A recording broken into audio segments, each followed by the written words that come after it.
Are you having trouble making your layers stick to each other when you're painting oil? I'm going to show you the best way to get your layers of paint to stick on top of each other coming up in this video right here, coming at you.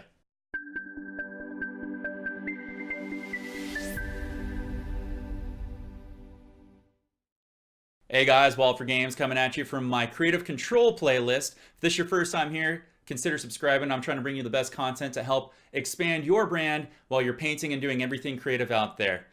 In this video today, we're going to go over how to get your layers to stick on top of each other. The best way to do that is by actually showing you. So let's move on over to my palette and canvas, and I'm going to show you how to think about your paint when applying on top of each other. When talking about layers that are going to stick to each other, it's best to think about the paint in things that we can relate them to best. So we're going to have three layers of paint. We're going to have a firm and thick paint, and we're going to have a creamy, which is like a pudding style type of paint. And then we're going to have an ink/watery type of paint. These are the best three terms to use that will stick to one another. So we're going to have thick, creamy, and ink. Now, all of the ink/watery paint will stick to the creamy pudding paint, and the creamy pudding paint will stick to the firm and thick paint. So you can use all three of these to create an amazing picture. So what constitutes a thick or firm paint? Well, basically grab any one of your tubes and release the cap and give it a good squeeze. If the paint can stand to a ½ inch to a full inch on its own, that's how you know you have a nice firm paint that can be used as your base coat for anything that you're going to apply it to. These would be good for mountains, skies, bushes, water, and so forth. So let's cut a little off and let's put this under our firm, thick setting here. I'm going to cut it in half and move it to the creamy and pudding section, and take one more piece and put it under the ink and water section as well. Now, most of you out there are probably already accustomed to firm paint. It applies in nice thick tones, has bold, rich colors, and applies pretty easy, but you do need a lot of it to cover a full area.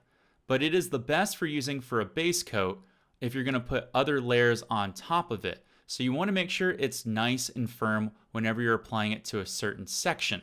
The next style of paint we're going to talk about is creamy/pudding paint. And that's the best way to think of it. Think of it as a pudding.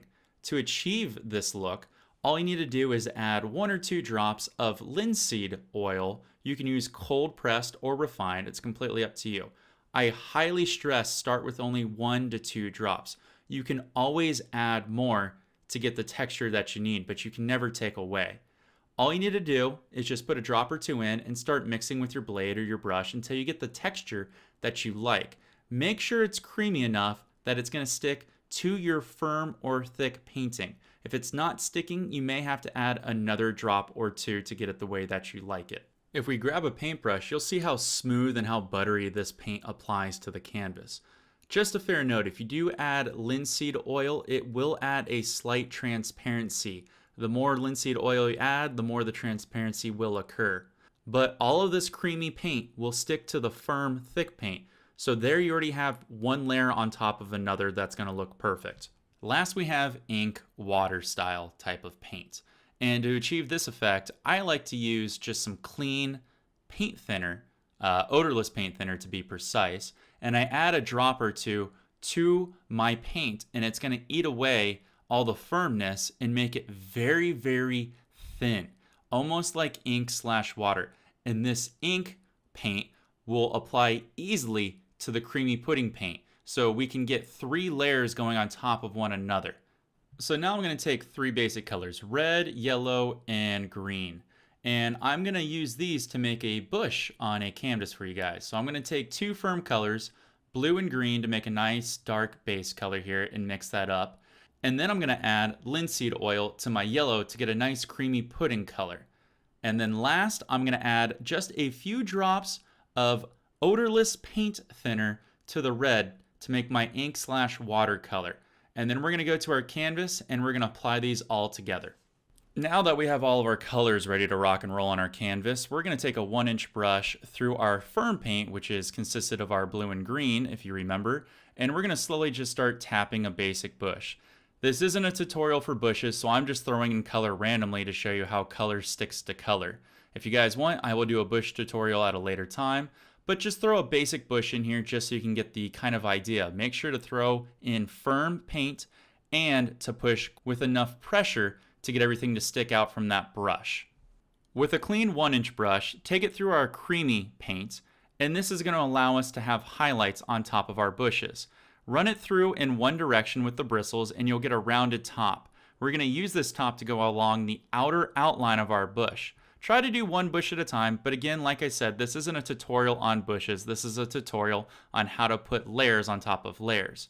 Just slowly put a little bit of pressure on top of the bush and the paint will magically stick to it. Since we have a creamy texture, it's easily going to come off of that bush with just a little bit of pressure. If you're having trouble, maybe make your paint a little more creamier by adding another drop of linseed oil if you need to. And don't feel like you need to always be putting paint everywhere. Remember, don't kill all of your highlights and don't kill all of your shadows. You need to have contrast. Next, we're going to move on to our water paint. I'm going to use a smaller brush for this, and this is basically like me tapping in little bursts of color. Maybe you interpret them as berries or maybe dead bushes or leaves that have turned for autumn. You can make it whatever you want, but since it's a very inky / watercolor, it's easily going to stick on top of the creamy paint that we already put down, and it's going to stick even more easily to the firm, thick paint that was first applied down. Just put little highlights where you think they might lie, and there you have layer on layer on layer that is sticking easily without any effort. Now you probably are wondering, how does Bob get such beautiful, thick, rich highlights? Well, the answer is quite easy. He uses more paint. And let's do that ourselves. Let's throw in a basic bush. Right now I'm using my thick firm paint, which is just blue and green. To get anything to stick on top of this, I'm going to have to use my creamy / pudding paint.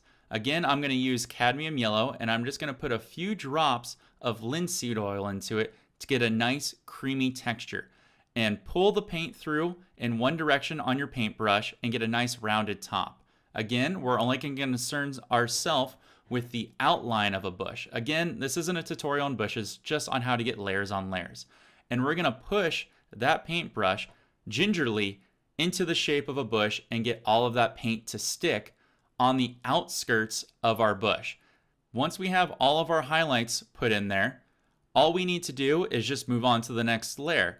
We're going to take our inky / water style paint, which is just my permanent red rose that has been thinned down with about 2 to 3 drops of odorless paint thinner, and there I get to stick that onto my creamy / pudding paint. And this is where you get to see all of the effects take place, and this is how Bob gets all those rich, beautiful, almost what looks like color popping off of the canvas, because he uses so much of all of those different types of firm, creamy, and water style paint. Hopefully you found all that information very insightful. When you think of paint as in terms of firm, creamy, and inky, it makes it a lot easier to understand how paint's going to apply on top of each other. Now, this is just a beginning video. You can obviously do different layers of viscosity in between firm and creamy or creamy and ink, but that's a lot more advanced. Starting out with these 3 types makes it very easy, and you can do a lot with just 3 layers. So thanks for watching this video. If you guys did enjoy it, make sure to hit that thumbs up button and that like, and you can even support me by subbing. Make sure to follow me on all my social accounts at Wild4Games on Instagram, Twitter, and Twitch. You can see me paint there all the time. Feel free to ask questions. If you have any comments, sure to make a comment below. If there's any questions you'd like to know, feel free to ask any of those and let me know what kind of video you'd want me to do next time for you. So I'll see you guys later. Have a good one. Take care and happy painting.